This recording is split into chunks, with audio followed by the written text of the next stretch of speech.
Alya had the looks, the brains, and the cool attitude to go along with both. It's no wonder that most, if not everyone, couldn't help but admire her. But even someone like her, who rejects guys without batting an eye, gets flustered in front of someone she likes. Whenever Alya is with her classmate Masachika, she often whispers sweet nothings in Russian, confident that he wouldn't understand any of it. But here's the catch. Masachika actually understood every time. Hey guys, Anime Saga Recap is again here to bring you a quality recap video. Also, based on our analytics, about 99% of you have not yet subscribed to our channel. We are still a growing channel, and your subscription will significantly help us. Thanks a bunch in advance, and we hope you enjoy this video.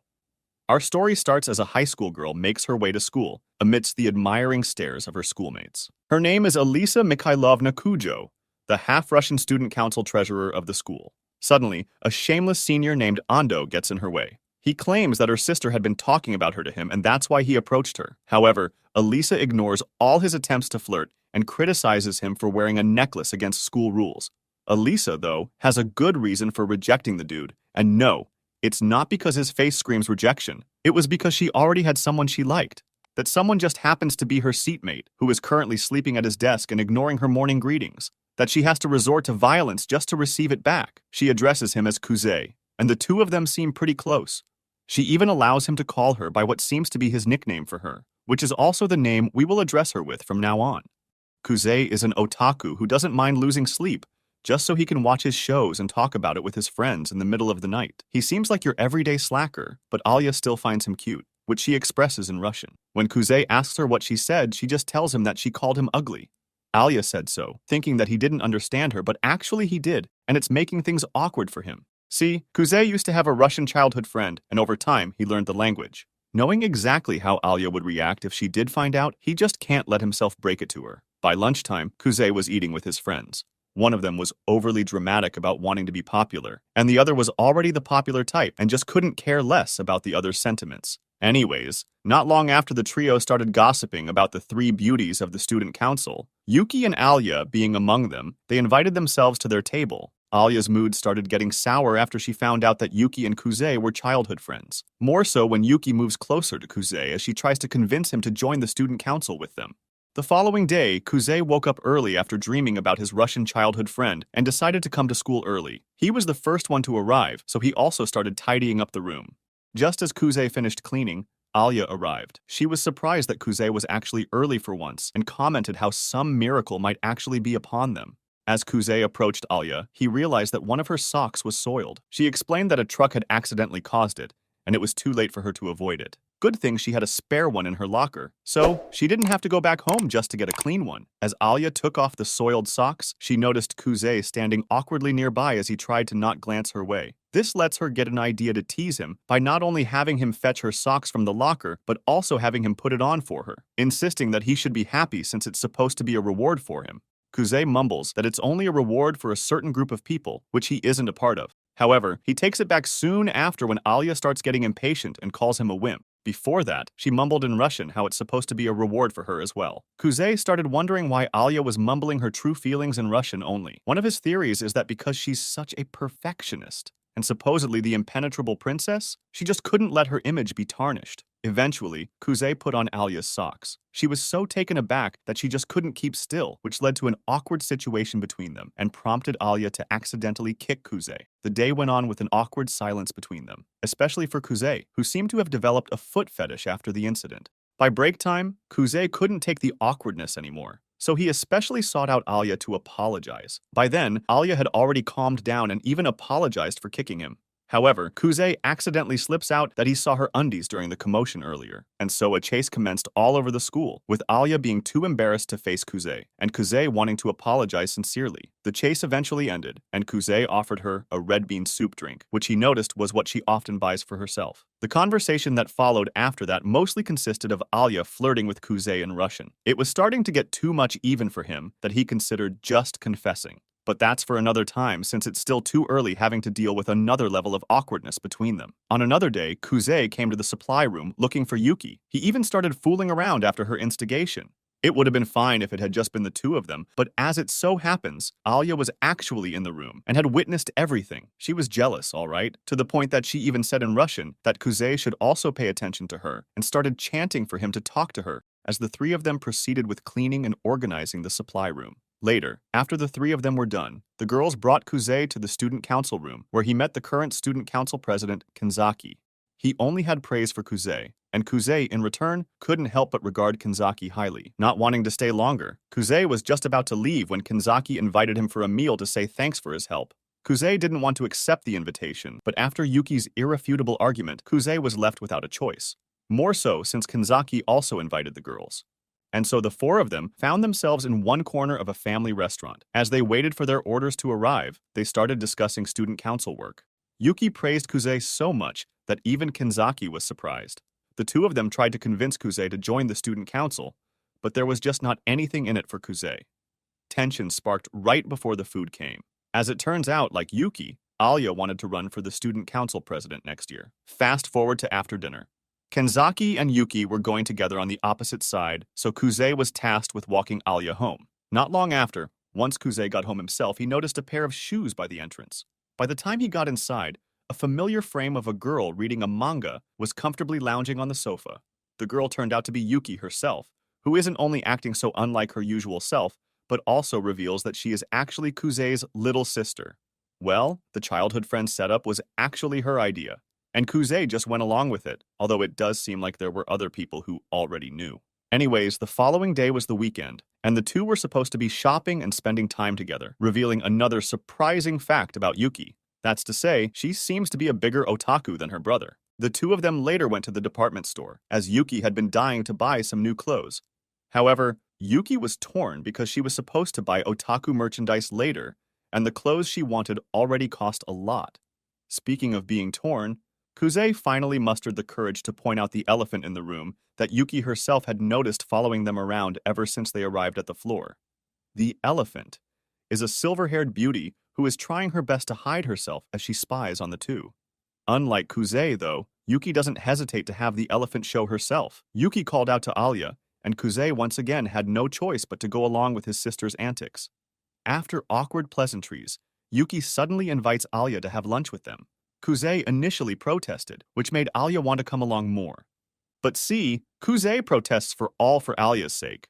It seems like the two of them were going to have lunch at a ramen restaurant that specializes in super spicy blends, and it's on the level that Alya couldn't really handle. But what's done is done, and the least that he could do for Alya was to go ahead and choose the least spicy dish. However, all thanks to Yuki's prank, their lunch ended with Alya making a fuss over the spiciness of her ramen. After lunch, Yuki wandered off by herself, leaving Kuze to take care of Alya. They stayed briefly at the park where Kuze mustered the courage to ask if Alya was really going to run for student council president. The Russian girl seemed pretty determined that she didn't even care if she didn't have a running mate. She did, however, whisper in Russian that if Kuze would agree, she'd like them to be a team. After a while, Alya invites Kuze to buy some clothes. Kuze found it awkward at first, but after realizing that Alya doesn't really have a lot of friends, and that's why she doesn't see the situation as awkward, he decided that it's the least he can do as one of her few friends. Going to a department store for female clothes is bound to get awkward for Kuze, although he isn't the only one who feels so. Fortunately, Kuze was such a smooth talker and convincing flatterer that in no time at all, Alya found herself gaining confidence as she tried on different clothes and showed them to him. Well, it could also be due to the fact that she loves hearing her crush compliment her. The fashion show, however, ended abruptly when Alya tried on the most daring piece she had intended to show to Kuze, only to find out that Yuki had come to get them and was waiting for her to finish. As to why she would feel more embarrassed wearing it in front of a girl than with a guy is beyond this narrator's comprehension.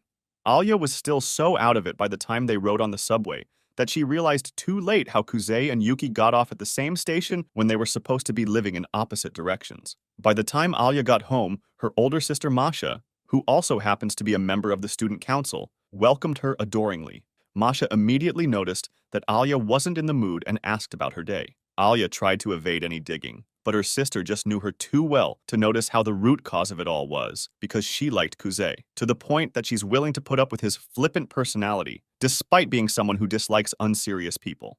Going back to Alya's childhood in Russia, Even as a kid, she had always been someone who did her best in everything, and it's upsetting for her to think that others can't put the same amount of effort that she does in theirs. After a failed group assignment that she had actually done her best to complete, Alya decided that since nobody was willing to match her effort, she'd just do everything herself. Years passed, and seasons changed. Alya had transferred to a Japanese high school. It was then that she first met Kuze, who had treated her normally, unlike everyone else, but is also someone who did not take any of their subjects seriously, whether it was science or physical education or math. Alya was appalled. After all, their school was supposed to be very difficult to get into, and yet there's a slacker sitting right beside her who gets away with sleeping in class. Alya's perception of Kuze changed around her first school festival at the school. Their class was supposed to be doing a haunted house. Alya did her best to do her part, even when the rest of her classmates weren't. To her surprise, Kuze had already covered all the bases that were supposed to give them trouble back then. And while he's at it, he even points out how she had been doing everything wrong after all school festivals weren't supposed to be done alone. Days passed, and the preparation for the school festival went smoothly, with Kuze's assistance from behind. Thanks to everyone's efforts, their class even won an award. In the after-party of the school festival, while everyone else was dancing and enjoying themselves, Kuze and Alya started talking on a more personal level. By the end of their conversation, not only did Alya allow Kuze to call her by her nickname that only her family does, Kuze had also rescued her from having been asked out to dance with boys she doesn't really know. Back then, as Kuze pulled her towards the center of the field, Alya felt her heart beating erratically. Since then, the two of them had only gotten closer, and she started complimenting him in Russian. Back to the present, after hearing her story, Masha concluded that it was during that time that Alya started catching feelings for Kuze. Only Alya still insists that that wasn't the case at all. However, after some gadding from her sister, Alya eventually started entertaining the idea. The following school day, Kuze comes into the student council room. As it turns out, he was filling in for Yuki and accompanying Masha to do some shopping. As Masha excitedly introduced herself to her sister's special friend, she suddenly got an epiphany. As the shopping proceeded, Kuze realized just how much Masha and Alya's personalities differed. In fact, they seemed to be the total opposite of each other. Kuze could tell how Alya had a hard time living with her sister. In a shop where Masha was supposed to buy tea, Kuze patiently waited on her. He felt bad that he couldn't help her choose a tea and was suddenly reminded of a memory from when he was a kid, and their parents had decided to get a divorce. Kuze looked so sad that Masha suddenly gave him a hug in an attempt to make him feel better. As for Kuze, for some reason, the feeling he got from the hug was familiar. Once Kuze and Masha returned to the student council office, Kuze could tell from the relief in the president's voice that he hadn't just noticed Masha's behavior. Kenzaki was impressed at how Kuze handled Masha, so he once again tried to ask him to reconsider joining them. But once again, Kuze rejected the offer. Masha then suggested that Kuze just join them on paper, much to Kuze's surprise. He can't understand why they were so intent on having him join. Kenzaki then turns the table and asks Kuze why he's so against joining them when he already had the experience back in middle school. Kuze then explained that he just doesn't have any goal in mind for which this experience would be of any use to him. Kenzaki then tells him that there isn't really a need for such grand goals. After all, he himself first joined the council just so he could get the girls he liked. 2 years ago, he was what one would call a loser. He's on the chubby side, bad at sports, and not even that bright. But he pushed himself so that he could transform into someone who is worthy of being with his current girlfriend, who also happens to be the student council vice president. The point is that, at the end of the day, it doesn't matter what the motivation is for joining the student council. What really matters is that its members would strive to do their best for the sake of the student body. After such insightful talk from his senpais, Kuze finally seems to reconsider his decision, especially when Kenzaki told him that he could even join as someone's running mate if he so chooses. Speaking of which, Kuze asked them where Alya was. Kenzaki explained that she went off to mediate between the soccer and baseball teams, who wanted to use the field. It seems to be a hard case to resolve, seeing as both have valid reasons and both refuse to back down. Well, Alya was trying her best, but she didn't know how to resolve it. As the two teams started arguing amongst themselves, Alya was also on the verge of crying.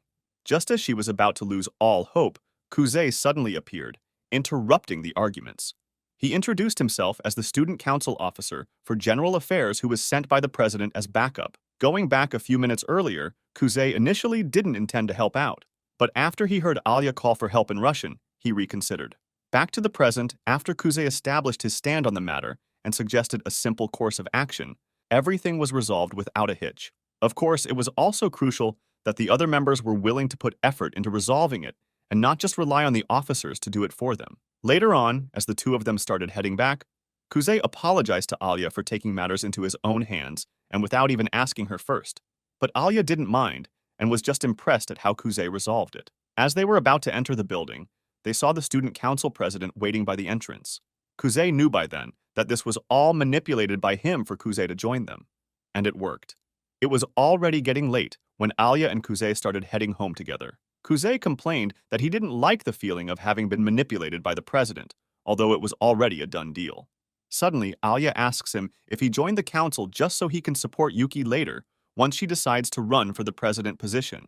Testing the waters, Kuze asked her in return of what she would do if that was actually the case. But Alya was never the type to back down, even if all the odds were against her. And so, Alya told him that even if that were the case, and the two of them were against each other, she would still run against him and Yuki.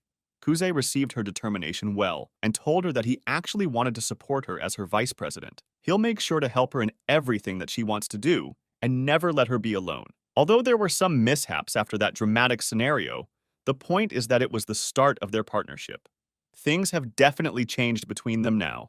Evidence of that is that Alya let Kuze walk her down to the doorstep of their building and even gave him a smoochie. Alya claims that it's just a simple cheek kiss, but for some reason, Kuze thinks it's not as simple as that. And for once, he wishes that Alya had actually whispered in Russian what she really felt at the moment. When Kuze finally got home, he was surprised to see Yuki's shoes by the entrance. Realizing that Yuki was actually in on the plot to get him to join the student council, Kuze was about to confront her as she opened the room where he thought she was in, only to find her inside in her birthsuit. But since this was not that kind of shoujo anime, it didn't cause so much drama. Plus, Yuki was really pranking her brother. Later that evening, the two were in Kuze's room. As Yuki blow-dried her hair, she asked whether their senpai's plot worked or not. Kuze admitted that it did work and that he's now joining the student council. But contrary to what she might have hoped, Kuze had decided to help support Alya in her presidential candidacy. Kuze had expected Yuki to get upset. Fortunately, her reaction was better than he thought. She even started joking about how Alya's E-cup won over her C-cup. Anyways, she assured him that it was fine even if he decided to support someone else, since whatever happened, she knew that he still loved her a lot. The next day, Alya was a little nervous as she waited for Kuze to arrive. What happened the night before was still fresh in her memories, and she was somehow unsure of how to act around him now. With Alya finally starting to come to terms with her feelings for Kuze, she's starting to see him in a different light, akin to those people in love who see the apples of their eyes in a filtered version. Still, Alya managed to act normally, although she noticed that Kuze wasn't acting like his usual goofy self. She thought that perhaps Kuze was upping his game so that he could best support her. During their physical education class, Kuze was accidentally hit by the volleyball so hard that he was literally knocked out. As Kuze later left the gym to get some fresh air, Alya joined him. She was genuinely concerned about him and acted nicer than normal, so Kuze also started to wonder why. Once they were ready to go back inside the gym, Kuze mustered up the courage to ask her about it, and she admitted that it was because he'd been acting unlike himself and was worried that something might be wrong with him. Kuze assured her that he was fine, and that he was just acting unlike himself because he missed breakfast and was actually able to get enough sleep last night. This made Alya upset, as last night she lost some sleep thinking about what happened between them. She also felt embarrassed for overthinking and being concerned about nothing. Then again, Alya was right all along. Kuze is still bothered by the fact that he chose someone else to support over Yuki, but there's no need to let Alya know about that. At least now, Alya is back into acting like she used to around him. After their classes ended for the day, Alya and Kuze went together to the student council office. Just as they left, they saw the members of the baseball and soccer teams in the hallway. To Kuze's surprise, he saw an unfamiliar, intimidating girl as he opened the door to the office. The girl turned out to be Chisaki, the student council vice president and Kanzaki's girlfriend. Kuze had heard rumors about her being called boss by some students, and now he knew why. She's the type to use her strength and intimidation to instill discipline. Soon after, the rest of the student council officers arrived. The meeting begins once Masha and Yuki have finally arrived and everyone is settled in. Kuze introduced himself as the new member in charge of general affairs. He also added that by next year he will be Alya's vice president as she runs for the student council president position. The meeting concluded with Kuze having been instructed to shadow Masha for the day as Yuki and Alya went to the arts club to discuss their upcoming exhibit. Seeing as it was Yuki herself who made some excuse to have Alya go with her, Kuze had a foreboding feeling that something was about to go down. On their way to the arts club, Alya asked Yuki if they could talk privately. There was no ill intention behind it. Alya just wanted to formally let Yuki know that Kuze and her will be running together against Yuki. And just like when Kuze told her about it last night, Yuki didn't make such a fuss about it this time either. Before they ended the conversation though, Alya wanted to ask Yuki if she had feelings for Kuze. As expected, Yuki mischievously tells her that she loves Kuze. In fact, she loves him more than she loves her mom and dad. Of course, Alya was taken aback by such a bold declaration, especially when Yuki started pressuring Alya about what she felt about Kuze. Despite herself, Alya managed to dodge directly answering the question. Yuki only lets her be when Alya says that although she and Kuze are just good friends, she will never let Yuki have him because he's hers. Meanwhile, back at the student council office, Kuze was surprised at how efficient Masha is when working, which is so unlike her personality. Chisaki is a total klutz with office work, although she's reliable regarding club and committee discussions. It just goes to show how everyone has their strengths and weaknesses. Everyone was having a tea break when Yuki and Alya came back.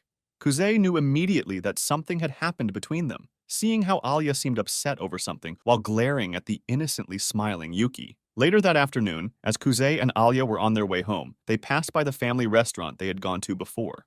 Kuze invited Alya to a meal, pointing out that they had to have a strategic meeting regarding the presidential elections. Inside the restaurant, Kuze just had to ask Alya if something had happened between her and Yuki, seeing as Alya ordered not one but two parfaits for herself. However, Alya's lips were sealed, and she told him she was just a bit tired and needed some sugar to get her brain to work again. Alya then asked Kuze if he and Yuki were dating. Kuze quickly denies it and assures her that it will never happen. He also warns her that Yuki isn't as prim and proper as she seemed. In fact, she's just messing with Alya and is actually having fun with her reactions. Anyways, getting down to business, Kuze honestly tells Alya that they have zero chance of defeating Yuki. That's how much of a strong contender she is. He then started explaining to her the process of the presidential elections and how the only chance they got against Yuki was if they used the same strategy as Kanzaki did during his time. That's to say, they have to work on a solid backstory or quality that would appeal to the students and eventually win their votes. For starters, they have to work on Alya's speech during the student council address. Then again, in Kuze's opinion, Alya just needs to be herself when giving the speech. After all, she's already perfect the way she is. Fast forward to the student council meeting the following day. Yuki finally introduced her running mate for the elections to everyone. Her name is Ayano, and she will also be in charge of general affairs along with Kuze. Seeing Kuze's reaction when he saw Ayano, it was obvious that this move from Yuki would put him and Alya in a bind. Who could this new girl be? Is she also a rival in love? We'll find out in the next episode. If you're just as curious, please like and subscribe. It would mean the world to us. Ayano had called out to Kuze to talk in private. It seems like Ayano works for Kuze's grandfather, and knowing that Kuze had decided to run against Yuki, his grandfather seems upset about it. But Kuze doesn't want to back down. In fact, he tells Ayano to let his grandfather know that if he's got any problems with what he wants to do, then he should go straight to him instead of just going through Yuki, like this. Despite the circumstances, Kuze assured Ayano that he was not supporting Alya because he had romantic feelings for her, and that even now, Alya is still the most important person to him. Shortly after, Ayano excused herself while leaving Kuze, feeling like he had somehow disappointed her. Later, during lunch break, Kuze was eating with his friends in their classroom. Takeshi excitedly brought out an idol magazine and asked Kuze who was his favorite among the idols. Kuze admitted that he just doesn't get idols, being the 2D otaku that he is. When prompted to choose either way, he chose someone who resembled Masha, although it wasn't, mainly because he had his eyes on her, or so he'd like to admit. Anyways, Kuze was holding the magazine when Alya arrived and scolded him for bringing a prohibited item to school when he was in the student council. Even when Kuze explained that it was Takeshi's, she did not let him off. Soon after, the three started discussing what type of girl Kuze would want to date. Things turned awkward after the characteristics that Kuze was looking for seemed to be the total opposite of Alya. Although Takeshi tried to improve things, he managed to worsen the situation. In the end, Alya, upset, confiscated the magazine. Meanwhile, Ayano met Yuki in a secluded room and reported on her conversation with Kuze. Ayano told Yuki that Kuze was still the person he idolized. Although her obsession seems to be borderline love in Yuki's eyes, Ayano assures her that it isn't something like that. Speaking of love, Ayano also tells her how Kuze declared that Yuki is still the most important person in the world to him. Yuki is so happy about this that she almost makes a scene. Their feelings and relationships, however, shouldn't matter in their race for the presidential elections. Although Alya doesn't look like she's got any chance against Yuki, the latter looks forward to how Kuze will turn the table. After all, Kuze is dubbed to be the greatest prodigy ever produced in their family, as well as someone who she could never win against.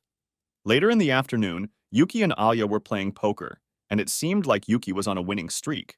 Not only because Yuki is skilled at it, but also because it's just so easy to read Alya's face. Speaking of skills, the senior members of the student council complimented Ayano on her ability to sneak up on people. Ayano explained that she was trained by her grandparents, who had been serving Yuki's family as attendants. Soon after, Kuze and Masha were tasked to buy drinks for the members. On their way to the vending machine, the two seem to get some sort of connection, as they talk about the pains of being the older sibling who wants to spoil their younger sisters. Although Masha does what she does because she doesn't want to burden Alya, Kuze admits to hiding his capabilities because he doesn't want others to rely on him. Seeing as he seemed to be carrying something heavy, Masha didn't hesitate to comfort him. On another day, a girl named Sayaka approached Alya, wanting to talk. It's someone Kuze had mentioned before for being Yuki's rival during the presidential elections in middle school, which made Alya curious. In the middle of the school courtyard, Sayaka accuses Alya of doing some dirty tricks to nab Kuze from Yuki as his running mate. Before things get more heated, Kuze arrives and tries to mediate by explaining to Sayaka that there were no tricks involved and that he decided to side with Alya instead of Yuki himself. There was no backing down for Sayaka, who now thinks it was all Kuze's fault and suddenly challenged him to a student congress. Alya intervenes, insisting she should have a say since she's Kuze's running mate. Sayaka is clearly looking down on the two, especially on Kuze, who she had seen as a slacker all this time, and doesn't believe that he had any place in the presidential elections or the student council in general, even though it's a fact that he's already a member of the student council when it doesn't even seem like she was considered. Alya and Kuze were being briefed by Kenzaki about the topic for the student congress proposed by Sayaka. Turns out it's about including teachers in the screening process when adding new student council members. This was a direct attack on Kuze, who was selected because he was a vice president during his middle school years, and not because of his current merits. After all, it's not like the current Kuze is such a model student, isn't he? Kenzaki knew how difficult this could be, so he had to ask the two if they were serious about taking part in it, since there weren't really any merits involved. But Alya insisted that they had to, since not only would defeating Sayaka increase her reputation as a candidate, but Alya also had to make her apologize for looking down on Kuze as her partner. Kenzaki considered these points and finally decided to support them. In return, Yuki volunteered to make the flyers announcing the student congress to the student body, and even wished both Alya and Kuze the best. Later that day, Alya and Kuze brainstormed on the arguments they'd make at the student congress. When they were just about done, Alya asked Kuze if he was on bad terms with Sayaka, to the point that she'd make a big deal out of him being in the student council. And when Kuze said that he wasn't, Alya couldn't help but feel it was her fault for becoming his partner instead of Yuki. But instead of voicing it out, she just told Kuze she'd do her best at the student congress.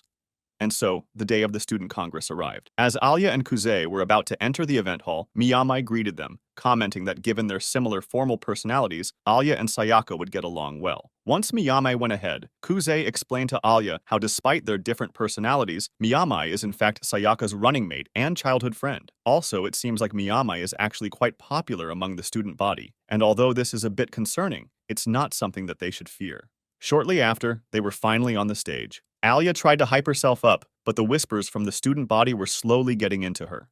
That was when Kuze suddenly asked her an embarrassing question about her cup size. Although he got called a perv, it was worth it since it made Alya less nervous. Shortly after Kenzaki's introduction, the student congress finally began. Sayaka was the first one to give her argument, and by the looks of things, she seemed to have the upper hand. But Alya also had a good counter. Even the answers she gave Sayaka on the cross argument were on point. When things started turning sideways for Sayaka, Miyamai used her influence to turn the tide and disrupt Alya's thought process. Fortunately, Kuze was there to rescue Alya as he took over for her. This time, Kuze made another sound argument by using Kenzaki as an example, although in the process Kuze had to subject his senior to friendly teasing. Nevertheless, it was good enough that Sayaka had no choice but to run away from the student congress. and indirectly admit defeat. Alya instinctively ran after her. Given how things turned out, Miyame had no choice but to raise the white flag, which marked the end of the student congress.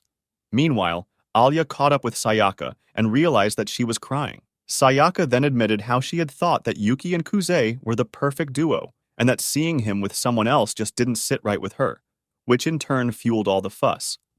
In the end, Sayaka had always known that the fault really fell on her and her selfish ideals.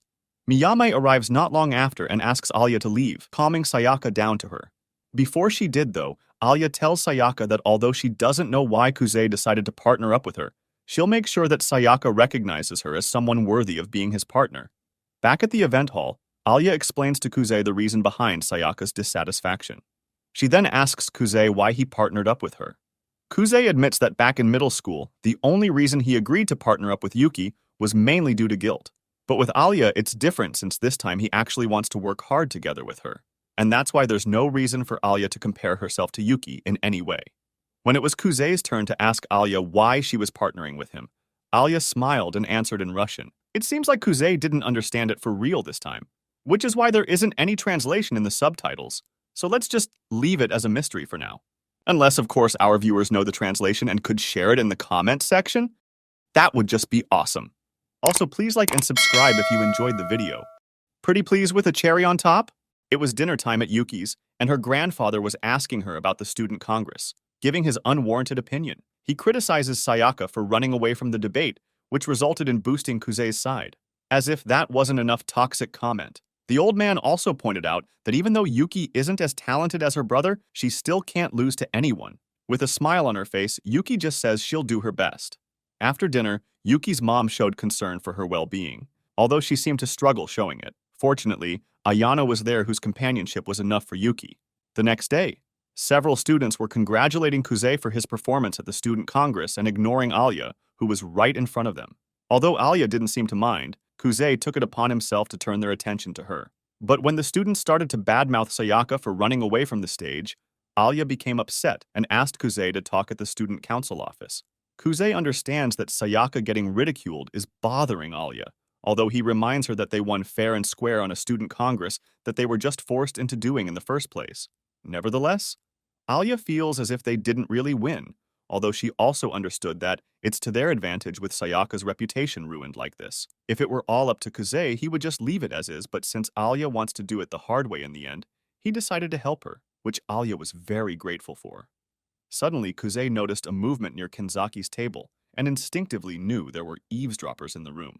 Kuze did not want to expose them at first, but when Alya started acting like some heroine in a rom-com anime, which is exactly what this anime is, Kuze had no choice but to call out to Kenzaki and Chisaki. Otherwise, he and Alya would just be put in a more awkward position.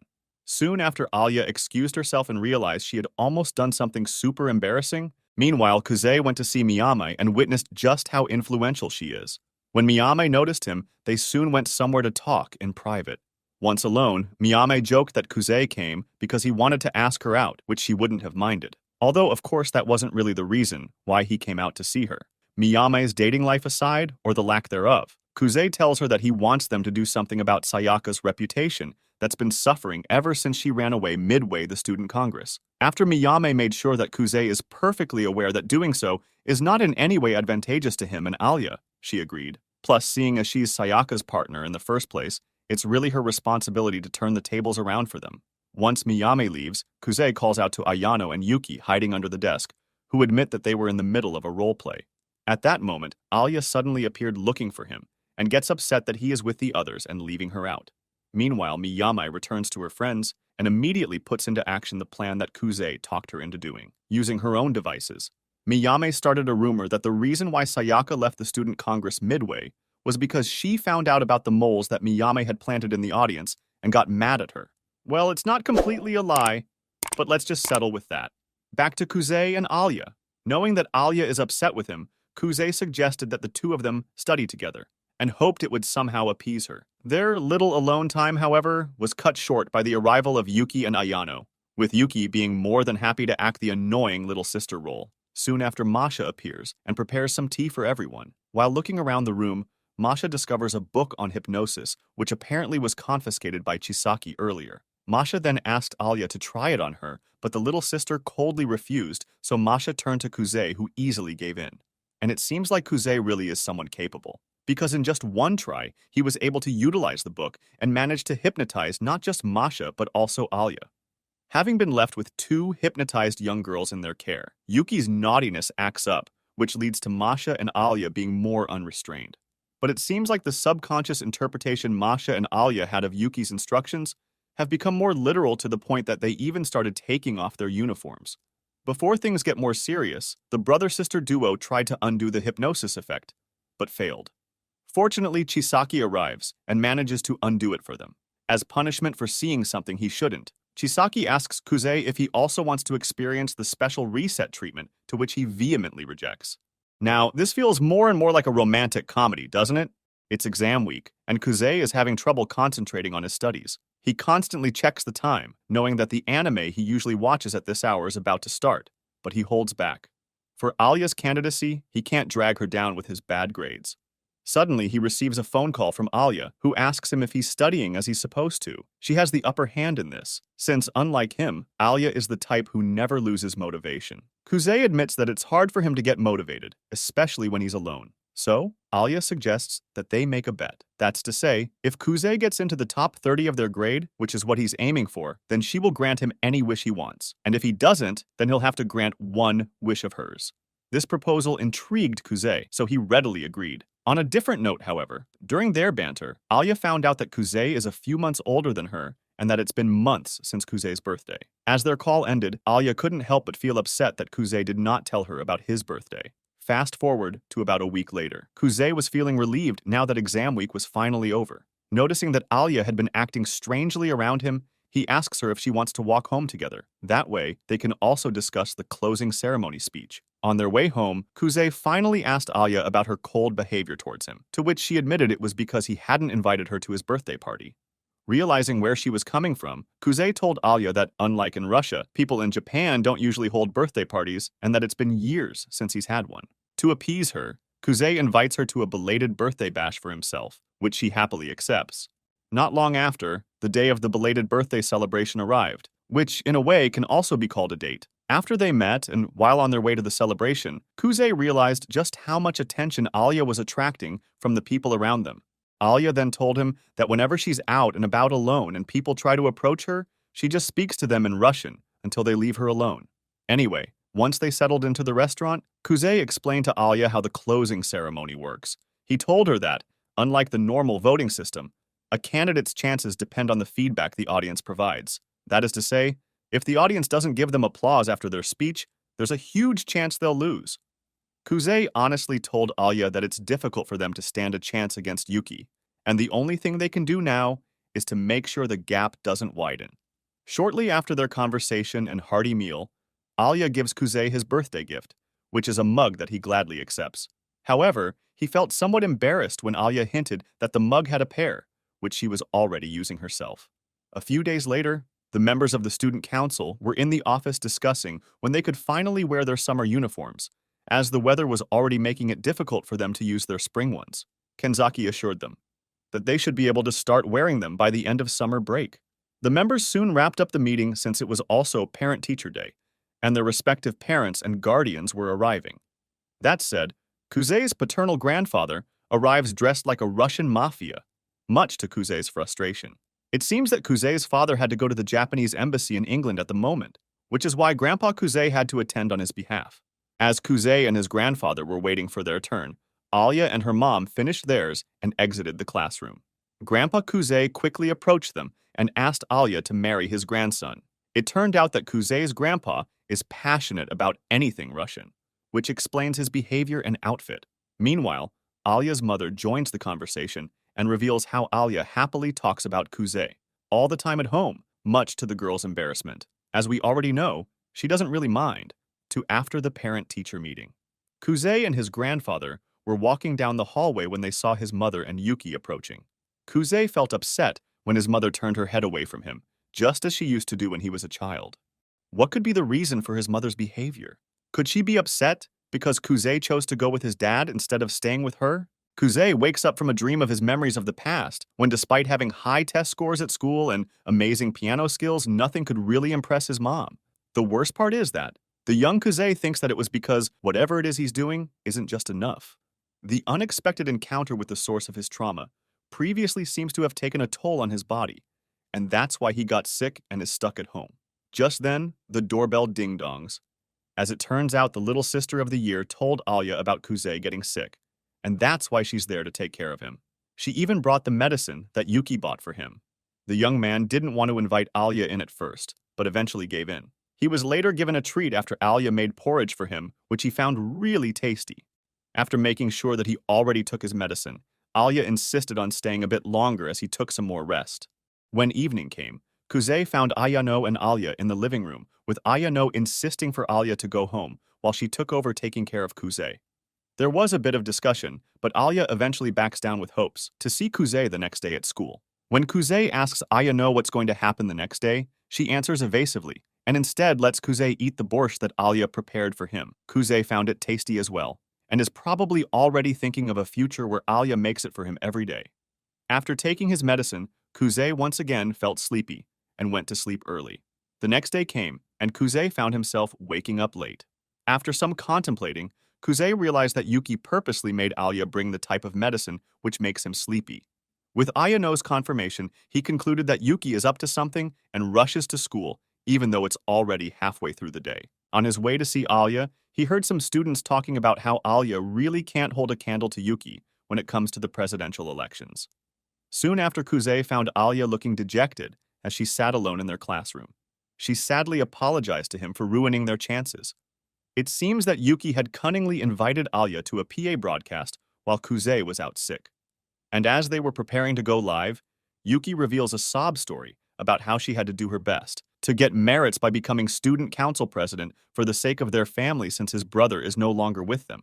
This caught Alya off guard that when Yuki asked her what was her reason for wanting to become president, Alya couldn't give an answer. Kuze informs Alya that Yuki was just playing tricks on her. It was a strategy to lower Alya's self-esteem before the closing ceremony. Kuze was quite impressed, but was also up to the challenge that his sister had started. In return, he assures Alya that she's as qualified as anyone else running for the student council president seat. It doesn't matter if she doesn't have some grand excuse for running. What's important is that she's earnest and hardworking. Not long after Sayaka and Miyame arrive, they wanted to apologize to Alya and Kuze for what had happened at the student congress and thank them for trying to save Sayaka's reputation. However, Sayaka would rather admit defeat instead of being in someone's debt, which she intended to do in the closing ceremony. Kuze, however, suggests another way for Sayaka to return the favor, in a way that they could also respond to Yuki's challenge to them. Wow, this sibling rivalry is just about to get intense. What strategy do you think Kuze is up to? It should be as cunning as Yuki's plotting, if not more. We're just about done with the series too. Don't forget to like and subscribe if you're enjoying our content. Lots of love from us. You're the best. Kuze was helping Alya practice her speech for the upcoming closing ceremony. And although he is already confident that Alya would do just great, the same thing couldn't be said for the person making the speech herself. Alya admitted that she was quite nervous, especially since there would be a bigger and more judgmental audience in the hall this time. In fact, she's curious about how Kuze seemed to do it so easily. After making an obnoxious comment, Kuze teaches Alya the trick which she seems to consider doing. Not long after, Yuki and Ayano arrive. Soon, the siblings engaged in a battle of nerves with Kuze seemingly getting the upper hand. As for Alya, she tells Yuki that even after the sneaky trick she did, Alya won't think differently about her. After all, she already knows that Yuki genuinely wanted to be her friend. Alya even thanks Yuki for what she did, since it made her realize the reason why she wanted to be the student council president, which she promises to reveal in her speech at the closing ceremony. Right after the confrontation concluded, the rest of the student council members arrived and prompted them to decide on the order of which pair should go first in giving their closing ceremony speeches. With Masha's help, the two pairs decided on using a toss coin to decide. Neither Alya nor Kuze seemed to really mind which order they should go, although Yuki had to seriously think about it. In the end, after much consideration of the advantages and disadvantages, Yuki finally decided to go first.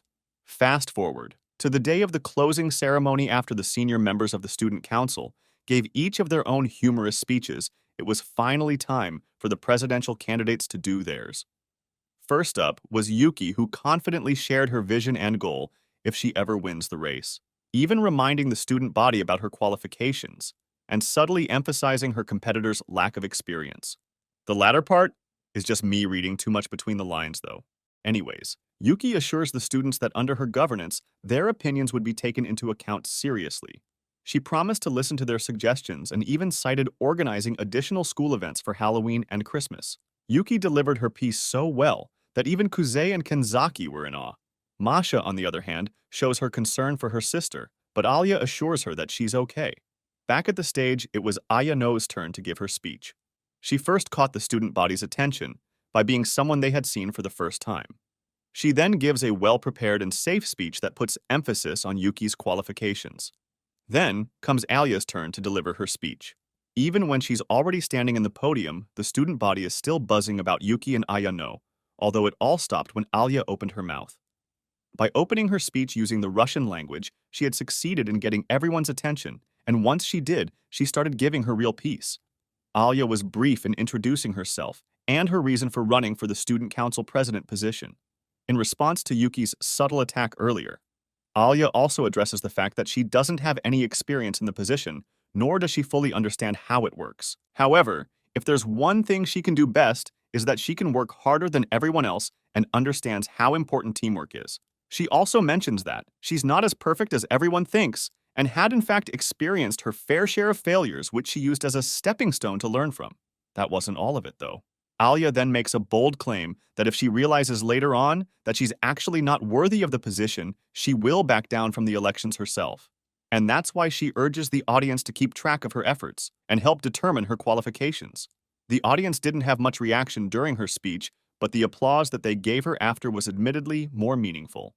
Then it was Kuze's turn to give his follow-up speech, which he started off with a dad joke.